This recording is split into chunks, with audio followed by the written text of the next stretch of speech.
Hey, what's up, everybody? Chris here, and today I'm bringing you the first in a series of 3 videos where I'm going to talk about the recently released James Cameron films on 4K Blu-ray. So, before I get into that, though, actually, before I forget, I wanted to congratulate Rick, one of my subscribers, for winning the giveaway that I did. He got a copy of Prey. I had a duplicate copy.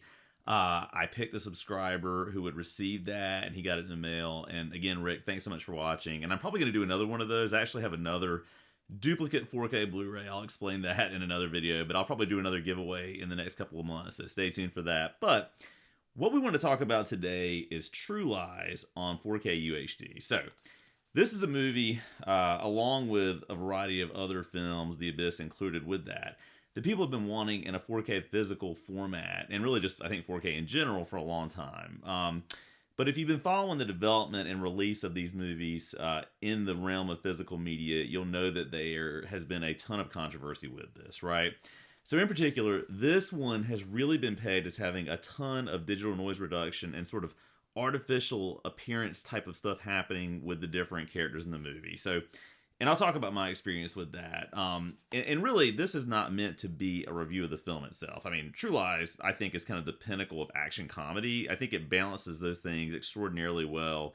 And it's sort of in the pantheon of James Cameron movies. This one, I think, flies under the radar a little bit. I don't think it gets as much appreciation as it should for what it is. I would have loved it, in the early 2000s, for example, if they had made a sequel to this. I think it would have been a really great follow-up to it, because I'm sure James Cameron would have done a great job with it and would have done it justice. But anyway, really great, fun film. And it's a little bit longer than a lot of different action comedies might otherwise be, but it totally justifies its runtime. Everybody in the movie does a great job. Schwarzenegger, of course. And I think this is actually one of his best acting performances in a film. I mean, you could sort of make that argument for things like Terminator 2 potentially, but I think this, and maybe even Total Recall, I guess, but I think this is sort of up there near the top of that. Tom Arnold's great in it. Jamie Lee Curtis is hilarious in it as well. And just the progression of each character's sort of arc in it makes sense. It's got a nice sort of ending to it, but it's all very tongue-in-cheek. I mean, this is one of the few times I think where Cameron doesn't take what he's doing so seriously, and the results are a lot of fun because of it. But again, this is not a review of the film. If you've seen it, you know if you like it or not. If you haven't seen it, definitely watch it in some capacity. It doesn't necessarily have to be in 4K UHD, but just find a way to stream it and watch it, and you'll enjoy it, I'm sure. So anyway, let's talk about the quality of the movie itself. And this is just kind of an informal conversation. I'm not going to weave in a bunch of screenshots from the film. There are a lot of other great YouTubers who have made videos about that to try and highlight where it works and maybe where it falters. But my takeaway is this. It's a very uneven looking film. There are some moments in it that look incredibly sharp and rich and detailed and vibrant. I think, for me, really weirdly, and this could be a result of me just getting used to the way the presentation looks on the screen, I think the back half of the movie looks better than the first hour or so. When they're on the island, and they're confronting the terrorists, and it's sort of dark, but there are, at times, kind of contrasts with vibrant colors and that sort of stuff. It looks really good. And I think all the way up to the final moment in the movie, it looks really detailed and nice. I mean, there are some shots of different characters' faces where it's close up, and you can see a lot of detail. Pores, beard stubble, hair. I mean, just everything looks really rich and as if it's right there in front of you. And that's not to say that early in the movie there isn't some of that. I mean, the opening sequence where they're in Switzerland and he's sort of breaking into this party, he's sort of going in, in his tux, he's trying to download these files and all this kind of stuff. And it's got kind of a James Bond feel to it. That looks nice in moments, but there's sort of this ebb and flow to the movie where when you start looking at the characters' faces, and I think was so aware of this and worried about how it was going to look that I kept an eye out for it actively. And early on, I really did notice there were a lot of shots of Jamie Lee Curtis, and I think it's Faisal, if I remember the character's name correctly. I'll correct myself with a little note here on the video if I've got that incorrect, where it looks like somebody literally took one of those digital smudge tools and just sort of flattened their features. Like, it just looked, and people have used the word waxy, and I think that that's probably a good description for it. It just looks smudged. It's a weird thing, and I don't know if they were using AI to try and figure out, how can we make this, I don't know, look as modern and as, not old would be the word maybe, as, it might otherwise be.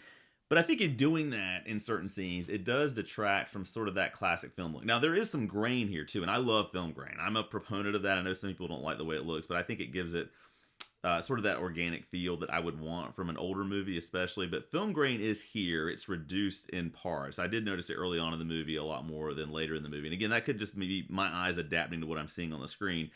But there is, I think, kind of this weird undulation a little bit where it goes from things looking really sharp and detailed to looking really, I don't want to say washed out, but again, just kind of smudged and flattened and weird. So I don't really know why James Cameron did that. It's a little baffling to me. I think if he had stuck with, not altering it to the point of distorting people's features and just letting the crispness of the film itself sort of shine through in ultra high def and punching up the colors with HDR where he needed to, which the HDR does look good in this. However, I will say, and this is probably going to detract for some people from my comments here, currently the most readily available 4K Blu-ray player that I have access to is my Xbox Series X, which notably is not a terrible 4K Blu-ray player, but it's also not the best in the world. But it does limit it to HDR10. So when I'm watching a movie like this, I'm not getting Dolby Vision because of it.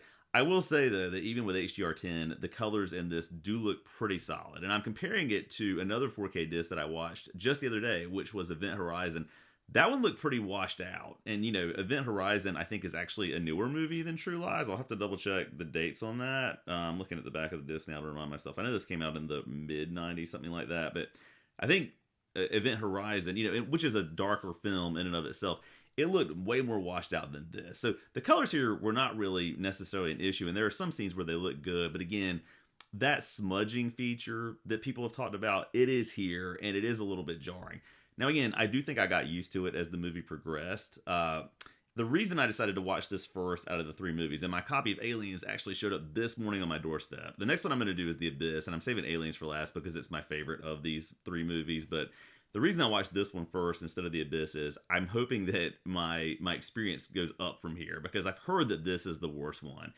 If it is the worst one, yes, it's very uneven, but it's not bad, right? I mean, this is the best way to watch this. It's going to look better than streaming for sure. It's the best way to watch this film, even though it could have been much, much better. It's still very good. So what I would say is this: if you don't have True Lies in any kind of physical format and you have a 4K UHD player, yeah, sure, pick it up, right? I mean, you could get it on streaming also, but this is the best it's going to look, at least for a while, probably in physical format, maybe ever. I mean, who knows what's going to happen with physical disc in the not too distant future, but uneven viewing experience, but it's still a great movie and it looks good enough, right? It could have looked better, but I think it gets the job done. So anyway, that's my experience with True Lies, the recently released disc. If you have it and you've seen it, I'd love to hear what your sort of take was on this. I'd love to see that in the comments down below.